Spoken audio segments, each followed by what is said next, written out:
21 मार्च की बात कर रहे हैं, 21 मार्च को, 21 मार्च की बात कर रहे हैं, 21 मार्च को, जी हां 21 मार्च को राजू साहब ने, जो एएसजी हैं, वो क्या कहते हैं, कहते पता नहीं किसने केजरीवाल जी को बता रखा है हम इनको गिरफ्तार करेंगे मैडम सर, जज साहब पता नहीं किसने इनको बता रखा है, हम तो सिर्फ इनको पूछताछ के लिए बुलाना चाहते हैं। और उसी 21 मार्च को हाई कोर्ट में बयान देने के बाद ईडी पहुंच जाती है।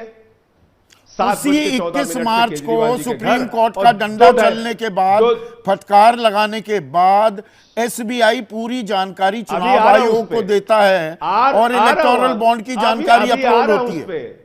अभी आ रहा हूं सर, आ रहा हूं, अब तो मुझे तो मौका तो 2 मिनट दे दीजिए।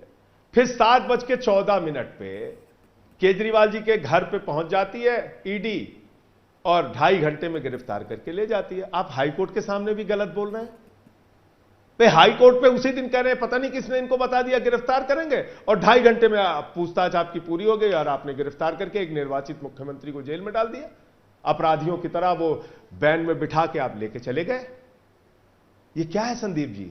कानून में कोई बाध्यता थोड़ी है। आपने मजाक बना रखा है। एक सिटिंग मुख्यमंत्री को गिरफ्तार किया जा सकता है, जैसे आप कह रहे हैं कि जेल से हम सरकार चलाएंगे।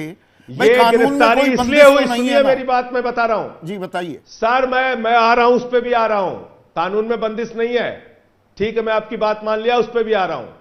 यह गिरफ्तारी इसलिए हुई कि माननीय सर्वोच्च न्यायालय के आदेश के बाद शाम को 6:50 पे पूरे देश ने यह जान लिया कि शराब घोटाला तो बीजेपी ने किया है।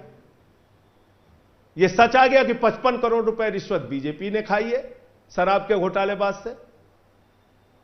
उसी दिन सामने आ गया और 6:50 पे आया, 7:14 पे पहुंच गए, क्योंकि उनको खबर डाइवर्ट करनी थी, खबर को केजरीवाल पे ले जाना था। कर दिया। अब आपने दूसरी बात कही, कानून में कोई छूट थोड़ी है, कानून में कोई छूट थोड़ी है। तो क्या प्रधानमंत्री जी को कानून में छूट है संदीप जी?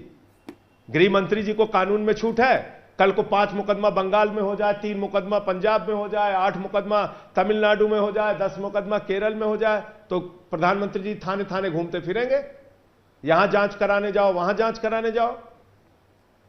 तो इसलिए ये विपक्ष की सरकारों को खत्म करने की, विपक्ष की पार्टियों को खत्म करने की गहरी साजिश है। और देश के जितने भ्रष्टाचारी हैं वो सब आज की तारीख में बीजेपी में शामिल हैं। बीजेपी का नारा है, जो जितना बड़ा भ्रष्टाचारी वो उतना बड़ा पदाधिकारी। प्रधानमंत्री जी नारा लगा रहे हैं, एक भी भ्रष्टाचारी को नहीं छोड़ूंगा, एक भी भ्रष्टाचारी को नहीं आपको छोड़ूंगा। जमानत कैसे पूरब से लेकर पश्चिम तक, उत्तर से लेकर दक्षिण तक सारे भ्रष्टाचारी को बीजेपी में शामिल करूंगा।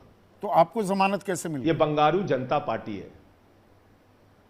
अगर सबको जेल में डालना है, आपको जमानत कैसे बोलने का अधिकारी नहीं है, मैं बोलूंगा नहीं, मुझे अपने बारे में बोलने का अधिकार नहीं है। कोर्ट ने मना किया है, मैं नहीं बोलूंगा। लेकिन हमारे दोनों साथियों को, हमारे भाई सत्येंद्र जैन जी को भी, जो दूसरे मामले में, इनको न्याय मिलेगा। अदालती प्रक्रियाओं में कई बार विलंब हो जाता। अच्छा, आप एक चीज बताइए, आप साईं बाबा को आपने 10 साल जेल में रखा और 10 साल के बाद वो निर्दोष साबित हुए कि नहीं हुए? आप बताइए मुझे।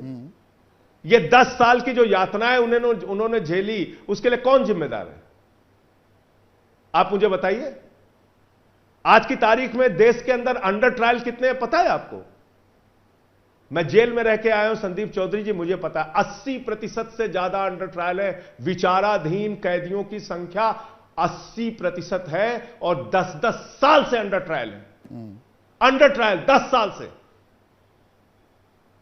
तो आप मुझे बताइए, कहा जाता है कि जब तक दोषी सिद्ध ना हो जाए आप, तब तक आप निर्दोष हैं।